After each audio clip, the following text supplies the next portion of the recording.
Ooh, excuse me. Hello and welcome to this edition of Consciousness Raising Online. Thank you, Clyde. Always good to see you. Um, I'm going to jump into this fairly quickly because it's a little bit different in that today, this session is being called SEPTEMPERATURE 2018. And what happened was this: I decided to do this session today dealing with some topical things going on in the United States. Some of these things uh, have a global ramifications or waves or whatever. But some things sort of, I'm taking the temperature of the United States at the end of September. Therefore, I call it SEPTEMPERATURE 2018. Now, some of the things I'm going to deal with are actually quite sad. Some of them are so serious that I think that they deserve to be fully followed and tracked and researched, searched and then researched. And some of these things I definitely believe we should not forget. I'm going to start out with somebody who we all know,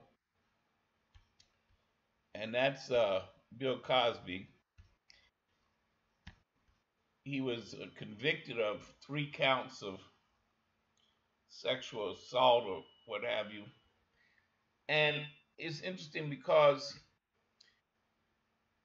he was locked up this week. In fact, when he got sentenced, they took him straight to jail, right? And it's a case where what I believe was going on with a lot of black people is called cognitive dissonance. And I'll never forget, I did a class on cognitive dissonance. God, it seems like 7, 8, 10 years ago here at Destiny when we were still in the old formation. And it was apparently I did fairly well with it because years later, as this term has come into more usage, people who were in that class here at Destiny still recall how it works and what it is. In fact, Franz Fanon is where I first learned about it. Cognitive dissonance, for those who don't know, in a nutshell, is when you have a belief about something and then you are presented with conflicting or contradictory information that challenges your belief. At that point, you have to decide how you're going to deal with that information because two contradictory ideas cannot occupy the same place. In other words, if you say, well, I believe Cosby is a righteous dude, and then the evidence that you're presented with says he's not a righteous dude, in fact, he's a predator, sexual predator, then you can't believe both, in theory, because he is so much admired. They kept calling him America's TV dad, America's favorite dad, all those things.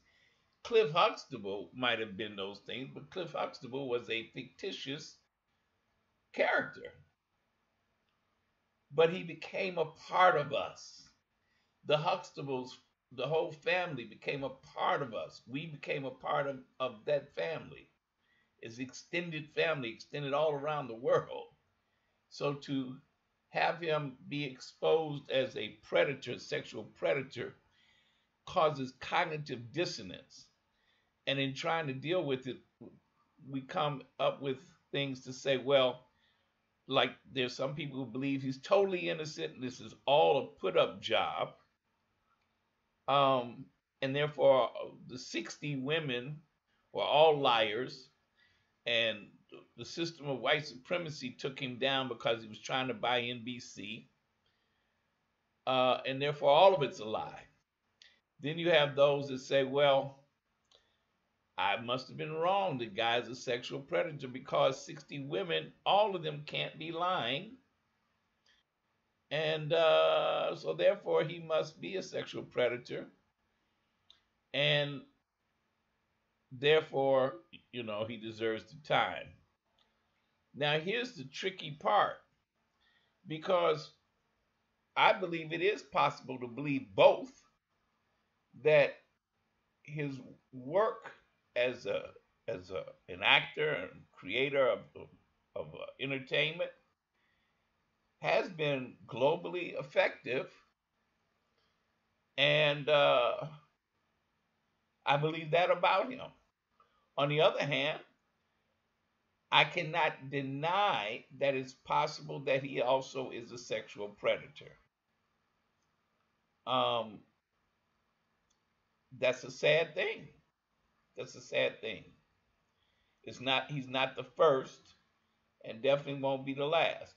Now, here's where, when I say it gets tricky, is this: because we live in the United States in a system of injustice, we, the black community, have no say so over what happens to him, or even deciding whether or not he's guilty and what he's guilty of.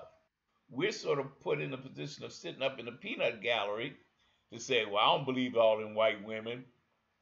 And they were not all white, by the way. And we get to argue amongst ourselves, between those of us who say, well, I believe he is a sexual predator, and other black folks say, no, he's the wonderful Cliff Huxtable. And so the fighting goes on between us, but we don't have doo-doo to do with the fact that they took him in an all-white courtroom and all-white judge and jury and all of that, and they meted out the punishment that they wanted to, because he offended a white woman. And I find it very interesting that they did not say it, but you could see it. Uh, she's an obvious. Well, let me put it like this: she's a lesbian, and that made it all the worse that she's been a lesbian for many years, and Cosby claims that he had consensual sex with her and that he gave her drugs. Well, that doesn't look too good for Cosby to say, well, it was consensual. If you give somebody drugs, it stops being consensual. And then there were a lot of women and men who said that the woman, Constance or whatever her name is, that she looked like a man. And so that made it even worse for Cosby's side. It's like, man, you drugged and had sex with that ugly looking woman? You see what I'm saying? So we get into all these debates, and it ends up being that in actuality, we black people have nothing to do with it. It still comes down to a white man sitting on a bench. So that's the sad thing. Okay? Speaking of sexual predators, one of the things that went on this week, and it's been actually building to it for several months, is this choice for a Supreme Court judge replacement. And the tramp, number 45, chose this dude, Brett Kavanaugh. Now, Brett Kavanaugh is from, I'm just going to lay it out the way it is. He's from a very privileged background, Georgetown. Went to Georgetown Preparatory School in the 80s. That was his high school. That's a private boys' school. Jesuit, by the way, which he didn't have no problems telling us over and over. And according to him, he's been an angel. Played football, studied his behind off to get into Yale, and been so good to women his whole life, and blah, blah, blah, blah, blah, blah, blah. And his elevation to the Supreme Court seemed pretty much assured until Dr. Christine Blasey Ford came forward and said, hold up. This dude, Brett, Kavanaugh sexually assaulted me when we were teenagers. I was 15 years old, and he assaulted me. And his friend Mark Judge participated. Well, basically, she fought strong enough and had enough support to get her into uh, uh, uh, in before the Judiciary Committee in a hearing. And I'm gonna tell you, because I watched it, we saw something very phenomenal happen in this sense the other day. Dr. Ford testified first.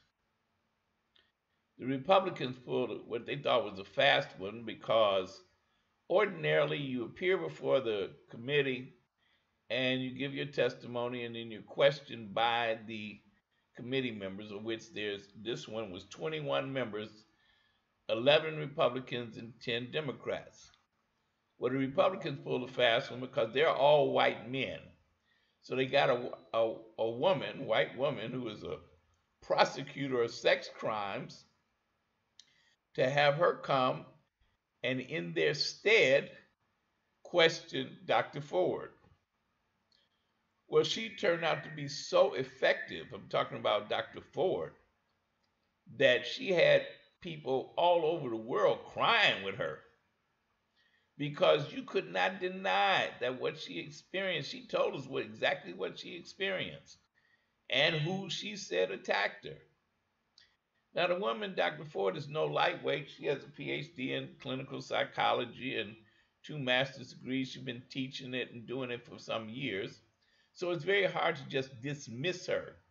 And then her demeanor and her presentation was just so effective that by the end of her presentation, roughly noonish on Thursday, pretty much the prevailing belief was that, oh, that dude is dead in the water. I'm talking about Kavanaugh, because it was very apparent that most of the people who watched this had to admit that she was telling the truth and she knows it. And there were things she couldn't recall, but her presentation was so effective that it caused an avalanche of women reporting assaults and attacks on them to all the different organizations that handle that, because they just felt so strongly that because of her, they can now talk about it. Because that's been one of the things that not just here in this country, but it's always been this way, that in general, a woman who claims that a sexual assault or attack, rape, is generally not believed. And the tried and true response has always been, there's no proof. It's he said, she said. And in a male dominated world, the he is going to be believed. Now, that's just how it is. Now, it contrasts this to Bill Cosby's situation in that for many years, as women tried to say that they had been assaulted or raped or attacked by Bill Cosby, because he's still a he and a very powerful he with a lot of money, his he was the one that carried through until it got to a point where it just couldn't be denied anymore. And they finally found a case that could be brought, because 90% of the people who accused Cosby, the statute of limitations had run out. In this one woman's case, they found a way to charge him, try him, and convict him. So, in this case of Brett Kavanaugh, it managed to, oh, and what I meant about the phenomenal thing that happened, that was the morning session. The afternoon session brought Kavanaugh into the hearing, and he came in kicking in the door like he thought he was Donald Trump. He ranted and raved and about how unfair it was, how it destroyed his family and his reputation, and He was just angry, angry, angry, and then he cried some. He would break and cry, and he got angry again, and he cried, and he did something that, let's put it like this: for the men, it allowed them to say, well, she could have been mistaken. And he obviously feels that he's not the person and he didn't attack her. So then it was back on. He was back up for the Supreme Court. What's crazy though is that he presented himself in such a way that he's not qualified to be on the court anyway. I'll tell you why I say that. He's supposed to act like a judge. Now, he's been a federal judge for 12 years. He did two things. He ranted in a partisan way, meaning that he took a political position of the Republicans and attacked the Democrats. You don't do that if you say you're supposed to be impartial and fair. You up for a job on the Supreme Court, you can't show partisanship. You might have it, but you can't show it. And two, his temperament. He was so angry. He was ranting and raving, spewing out this anger. Well, that's a bad temperament. You're supposed to always be calm and cool. You can be forceful, but you don't rant and rave. I thought he was going to jump over the desk and attack some Democrats the way he was acting. And so that was very unprofessional of him. But you see how the Republicans did, some of the leadership of the Republicans, they turned it around and said, oh, that was magnificent. And of course, the tramp over there in the White House is saying, now the world can see why I picked him. Yeah, thanks. So, and I put this graphic up on purpose. This is Mark and Brett, football players. That's Mark Judge in the back, and that's Brett in the front. Two things about this photo that's just deep to me. If that's Brett's real tongue, he's got a very elongated tongue. Maybe think about Tiffany Haddish. She has one too. And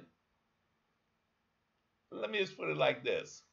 What's his name it's a rock singer. He also has a very long tongue. And he has made his career on the fact that he knows how to use his tongue on women. Brett claims that he was a virgin all through high school and even into college for some years.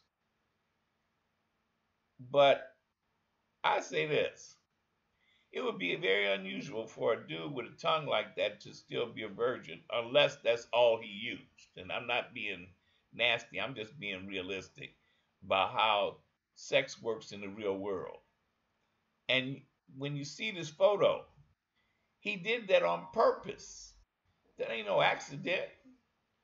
So again, like I said, unless it's photoshopped or whatever, that's a deep picture. Now, for a minute, let me just talk about Mark Judge. Mark Judge is his buddy. They were buddies in high school and they were buddies into college, or at least in high school. I have to check and see whether it's still in college. I think they did. They were still buddies when he went to college. But of course, Brett went to Yale. Now, Mark Judge supposedly, according to Kavanaugh, says that Mark Judge for decades had an addiction problem. He alludes to it being more than alcohol. Brett, on the other hand, of course, said he drank a lot of beer, said he loved beer, but he never lost consciousness. He always knew exactly where it was. And he presented a calendar in his hearing a calendar from 1982 when he was in high school, and it showed how meticulous he was in high school, writing down his his agenda, everything he did every day. And so he said, I'm able to show that I couldn't have been at that party. Now, here's the thing.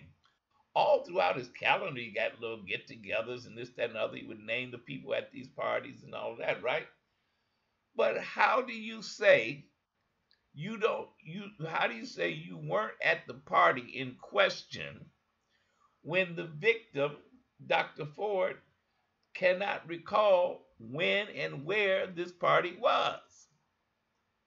So in other words, uh, I wasn't at that party. I don't know what he was, but I wasn't there. And here's my calendar to prove it. Your calendar doesn't prove you weren't at that party. How does that prove that you weren't at that party when you don't know when that party was? Okay? I thought that was very interesting, right? Um, and I want to read you something that, oh, because there was stuff in his yearbook, and they tried to ask him about stuff in his yearbook, and he was arrogant about it. Pushback, as they call it. That's when you lying and you ain't gonna answer questions. I watched this dude. He never gave a straight answer to one question, whether Democrats or Republicans. But he was asked about stuff in his yearbook. He claimed that the yearbook staff took what the students said and rewrote it and put it in the yearbook. But now here, check this out. This guy posted this. He said, I was a dude who went to parties in the 80s and worked on the yearbook staff. So let me shed some light on a few things. One of the, and I'm not quoting him now, but one of the things that one of the senators asked Kavanaugh was about the word boofing, boofing, boofing. And Kavanaugh claimed that that was a word for uh, flatulence. It was about farting. And so it was a joke. Okay? And he went to try to go in on the dude talking about, well, you want to sit here and talk about flatulence in high school? So he dismissed it. But according to this dude who was on the yearbook staff and went to the parties, etc., he said boofing does not refer to farts or flatulence. Boofing is a very specific category of anal insertion. You hear what I said? It's about a very specific category of anal insertion. Insertion. So he says he lied about that under oath. The second one, the devil's triangle. Now, there was a reference in his yearbook about the devil's triangle. Kavanaugh said it referred to a drinking game. And he asserted that it was a drinking game, and then the senator asked him something about it, and he said it was like such and such. Have you ever played this other game? And the guy said no. And then he went on to something else. Here's a young man from the yearbook staff. He said, the devil's triangle is not and has never been a drinking game. It's a euphemism for a threesome involving two men and a woman. And that, I've heard that before, a devil's triangle, two men and a woman. So he lied about that too, under oath. He said yearbook editors do not doctor or change copy provided by students for their dedication page without their permission. Whatever he wrote in his yearbook is 100% his own words. And I would have to agree that on my yearbook, exactly what I wrote is exactly what they put in there. So he lied about that as well, because he claimed that the yearbook staff took took students' words and changed it to fit whatever and just printed it. Uh, he lied about his drinking because he said, yeah, he drank a lot of beer, but he never passed out, etc. Um, Here's the thing: his friend Mark Judge, who basically right now is living a life of something where he lives in a beach house. He's, like I say, he's a recovering addict. Now, they don't say anything more than alcohol. But Mark Judge has written several books. One of the books he wrote was something about, it's called Wasted. And it's talking about life as a drunk. In the book, he writes about his years in high school where he said, we drank so much beer, it ain't funny. Now, that sounds like his buddy talking, right? Brett said they drank a lot of beer. He also, in the book Wasted, t- names different people, but he gives them pseudonyms. But in one case, he named the character Bart Kavanaugh. Said they were good friends, they ran to a lot of parties, they drank a lot together. Bart Kavanaugh. When Kavanaugh, Judge Brett Kavanaugh, was asked in the Senate hearings, was he the person that Mark Judge was writing about when he wrote about Bart Kavanaugh? Well, number one, he never gave a straight answer. He just said, well, Mark wrote books and he used our names to name characters. And he said, basically, you have to ask him if I'm the person that he's talking about. So essentially, uh, he doesn't answer straight questions. Okay. Now, where it is now is that there's a week-long uh, pause to allow the FBI to go and examine everything, do another investigation, follow-up investigation. But interestingly enough, your president, there's three basic accusations jumping off. One by Christine Blasey Ford, who said he sexually assaulted her. Deborah Ramirez, who claims that when in college they were drinking and playing different games, whatever, and she was very drunk, but she either fell out or was laying down on the floor or laying down or something. Anyway, she opened her eyes to see Kavanaugh with his penis in her face. And she said she had to physically touch it to move it away. And that she did, and he pulled up his pants and went on. All right. Now, so far, there's supposedly nobody that witnessed this other than her. So they tried to say she don't even know. By the way, in Dr. Ford's case, she apparently talked about this assault in 2012, I think it was, I think it was 2012, when she and her husband were in counseling, marital counseling, which they agreed to go to because they were building a new house or moving into a new house, and she wanted two front doors. I'm not sure what that meant, but she wanted two front doors because she just had this thing for years of claustrophobia and this, that, and other. And so she wanted a house with two front doors. So her husband thought it was so unusual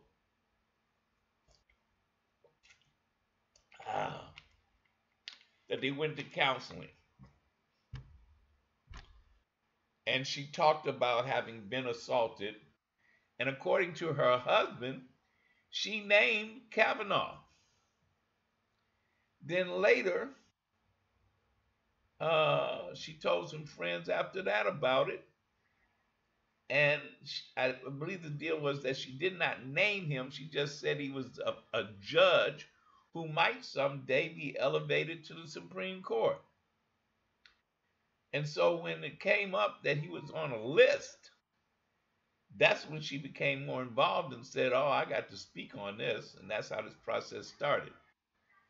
But we'll see what happens with this. But in closing, closing this part. I just want to mention that Kavanaugh is up to replace a judge named Kennedy.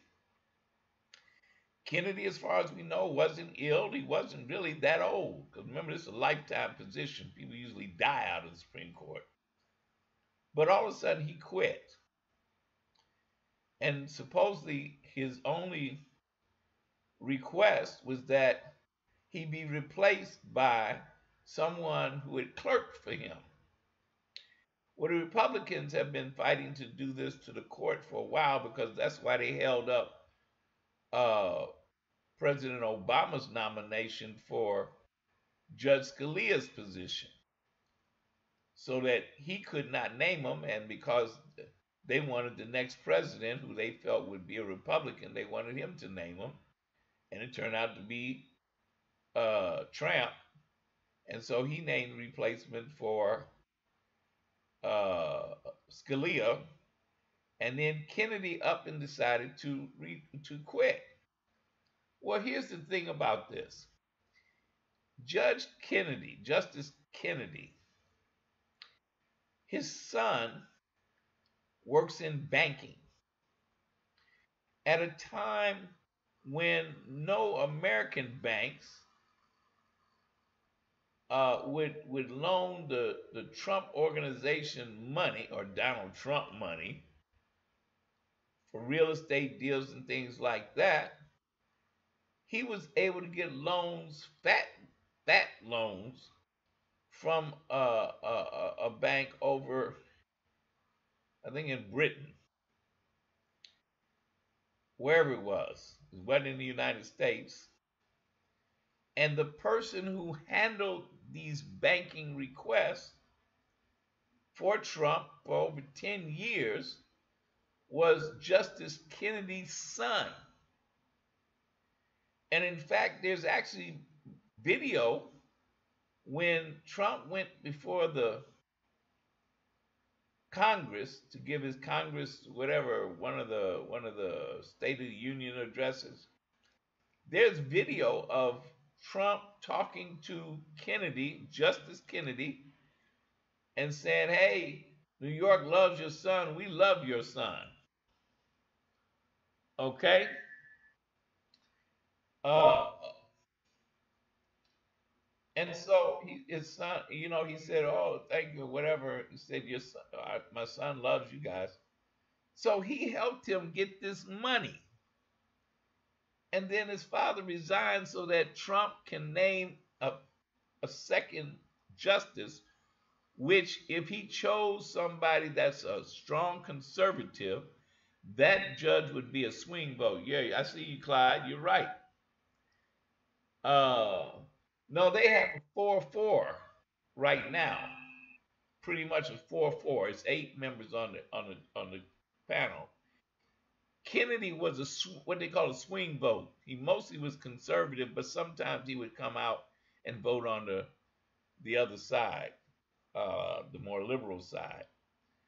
But this dude Kavanaugh would be straight up conservative to move the court and the country backwards, and definitely have a 5-4 advantage. Okay, uh, and in some cases it might be 6-3. But I know that they count on certain people right now. It's a solid 4 and solid 4. And this judge would be the swing vote, or no, he would be the lockdown vote, is what he would be. So we'll see what happens with this. Now, I want to talk about something else going on in this country that actually we can all relate to, I think, and that's a case that's going on in Chicago. In 2014, the police that you see here, Jason Van Dyke, shot and killed 17-year-old Laquan McDonald. Now, there was video of him shooting him, but it was kept hidden past the election of Rahm Emanuel, his second term. And finally, the courts forced him to give up the video. And when people saw the video, they were it was unbelievable. I'm not going to show it here. You can find it on YouTube easily. But here's the deal. He shot Laquan McDonald, 17 years old, shot him 16 times.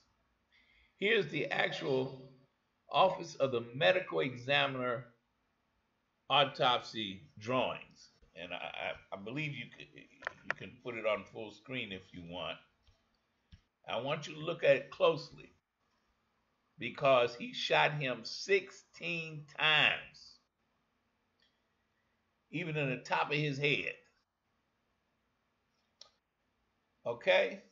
And I'm going to leave that up there as I talk to you because that was 2014. When the video was forced out in 2015, the police, Van Dyke, was immediately indicted for first-degree murder. The Fraternal Order of Police Union, which is part of the National Fraternal Order of Police, which I call the Gestapo, they immediately surrounded him. They got him out on bail. They even gave him a little lightweight job while he was, because he was suspended. Supposed to be janitor over there at the FOP headquarters, but that was a job. And also, when he had to start going to court, they would give him a police escort to court, gave him a bulletproof vest, and treated him like he was some kind of person that so many people were trying to kill. They fought for several years trying to get a change of venue. They wanted it out of Cook County. They said he couldn't get a fair trial. I ask you to think about this as we're talking, because what would be considered a fair trial to somebody who shot somebody 16 times? There were a bunch of other police around at the time. None of the other police shot Laquan McDonald. Only Jason Van Dyke. His trial started a couple of weeks ago. The first week was prosecution's case. They basically laid it out, say, yeah, he shot him 16 times, and actually he was getting ready to reload, and his partner stopped him. And yeah, he shot him 16 times. Now the defense started this week. They started off with foolishness, all kind of various. For example, I'll give you, for those that need to understand this. The judge issued a gag order a long time ago, meaning that nobody can talk about this case outside of the court. Several weeks ago, Van Dyke was interviewed by a TV station and a newspaper. And supposedly lawyers told him you can do it as long as you don't talk about the case, which of course he talked about. All right? So then they hauled him back into court to try to get his bail revoked. The judge raised his bail $2,000, which meant all he had to do was pay $200 more. He was still out. And told him don't do it no more. So then what they do? They had his wife go on TV. And she went on TV with the sad sack story about how, this has been so hard on their family, and that they pray for Laquan McDonald every day. I said, why are you praying for him? He dead. We pray for him to have peace. She said her husband is such a gentle giant, and he would not hurt anybody. And how this is just just changed their family. He cannot sleep half the time, and oh, it's so terrible. Well, oh yeah, she said that the only thing she asked him when he came home that day and told her what had happened, she said, "Did you do what you were trained to do?" He said, "Yes." She said, "Well, that's all that matters." And it stuck with me because I said, see, this is what they're selling to the public, the white public, the idea that he was simply doing his job and that he was trained to shoot a person 16 times. Now, what you have to understand about these 16 times is that the boy went to the ground after this first or at least the second shot. He was on the ground. And imagine somebody shooting you 14 more times while you're on the ground. And we can see in the video the bullets hitting him in his body. And the ones that went through him, see him popping on the sidewalk. This was, it was like putting a dog down. That's what it was like, watching somebody put a dog down. And it so infuriated us, the black community, and some others, that there have been protests about this all along. In fact, the mayor stopped going to certain events because he'd be met by a crowd of people saying 16 shots, 16 shots, 16 shots. And it has apparently been strong enough that the mayor has said now he's not going to run for another term. He said he's through. So now we got about 17 or 18 candidates who filed to run for mayor. It's a mess. And in between time, the trial is going on for Jason Van Dyke. He has not been found guilty in the courts yet, but he's been found guilty in the court of public opinion. Okay, so I'll definitely try to let you know when the jury. Now the jury's supposed to go out sometime next week.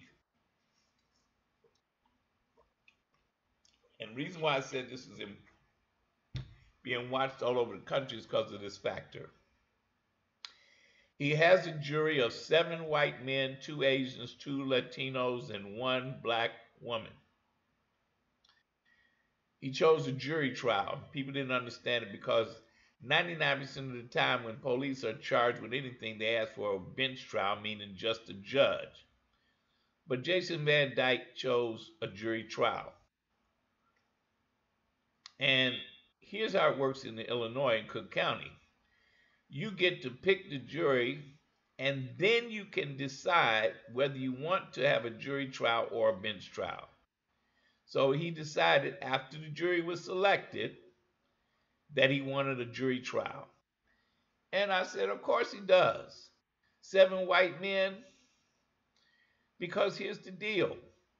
All he needs is one person on the jury to hold out. If 11 people want to find him guilty and one holds out for not guilty, that can hang the jury and the judge would be forced to declare a mistrial, which means that they have to start all over. Generally, when this happens, the state will try to make some kind of deal because of the expense and the time required to try him again. He could, and this could happen very easily, and he could be allowed to plead guilty to something, I don't know, manslaughter or something like that, and get either so little time or even probation and walk out of there.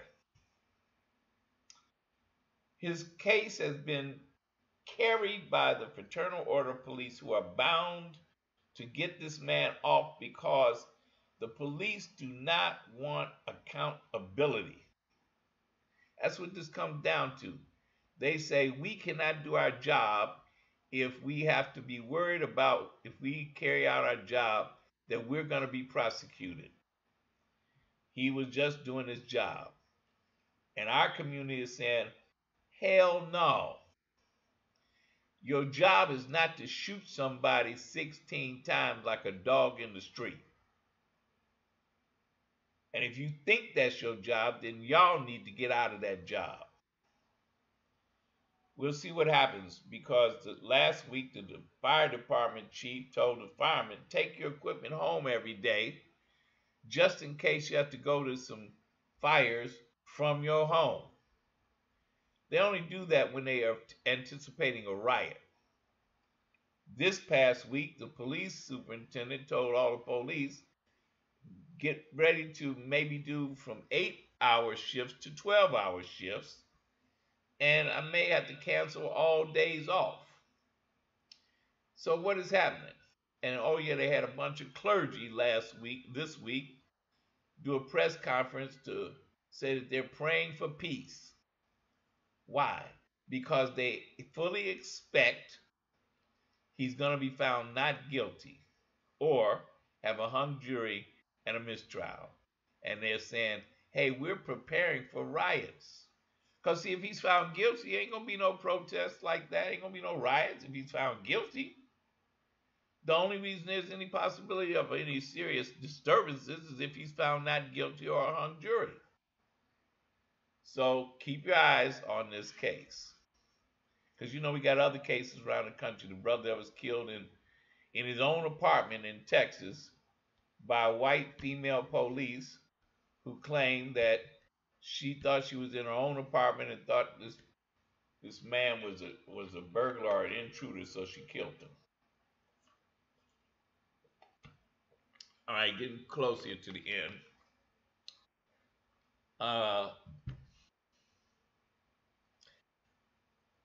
The It's two things here. One is some numbers that I'm not buying. Okay?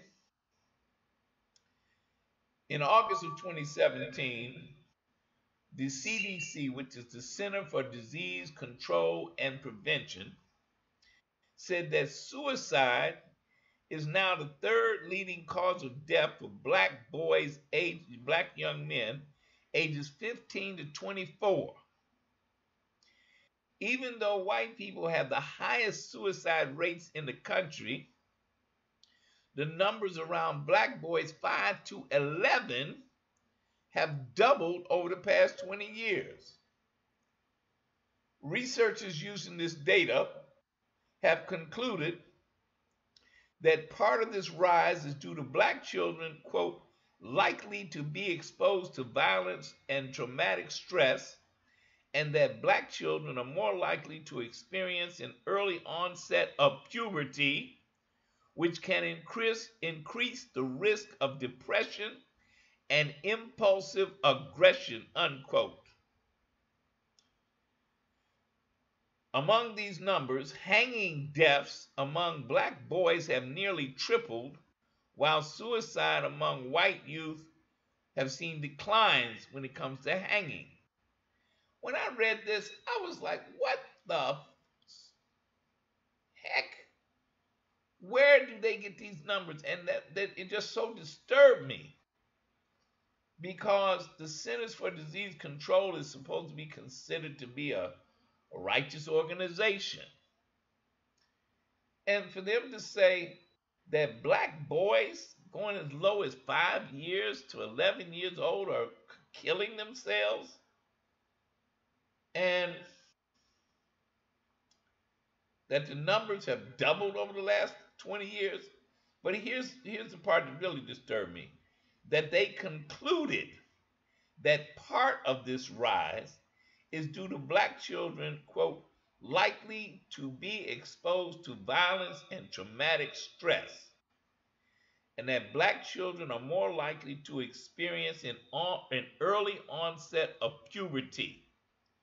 Now, we have been talking to my black folks, we've been talking for the last 20 years about the early onset of puberty among girls, black girls. And pretty much the consensus is the diet, eating all that junk food and crap, and that the belief is that, yeah, that has probably led to an early onset of puberty in black girls. There has been no real discussion about early puberty for boys. Our black boys have not been jumping out being able to have erections and and sperm earlier than before. But we have seen a steady rise in police brutality.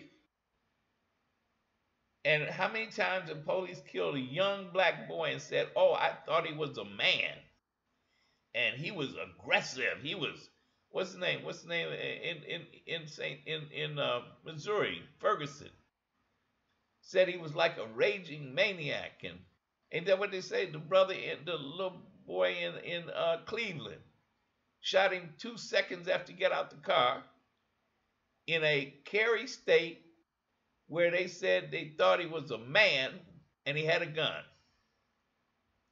Shot and killed that boy. How many times has that happened? And they claim that the boy to them looked like a man.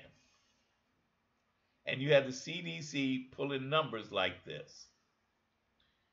All right? But I'm not through on this. And this is why. This was last week. Okay? I want you to listen to this. Influenza killed about 80,000 people in the 2017-2018 season, according to figures released by the Centers for Disease Control and Prevention. The previous high for regular flu season, dating back to more than 3 decades, was 56,000 deaths. But let me go back here. 80,000 people in the United States died from the flu? Excuse me, but get the F out of here. Do y'all understand what I'm saying? They're claiming that 80,000 people died from the flu in the United States in a year's time, because they're talking about the season 2017 to 2018, which is what? I don't know, October to June or something. But anyway, it's a year or less. 80,000 people from the flu. Let's say it's 10 months. We'll give it 10 months for the season. 10 months into 80,000. What is that? 8,000 people a month. 2,000 people a week dying from the flu. Now they claim 180 children died. So 180 children means that there was 79,000 adults dying from the flu. Do you all understand how that's impossible to happen without a huge news cycle on this? How could this be true? Okay. The worst time when we had children die was in 2009. The swine flu epidemic killed 358 children. Okay? But they claim this one that supposedly killed 80,000 people only killed 180 children.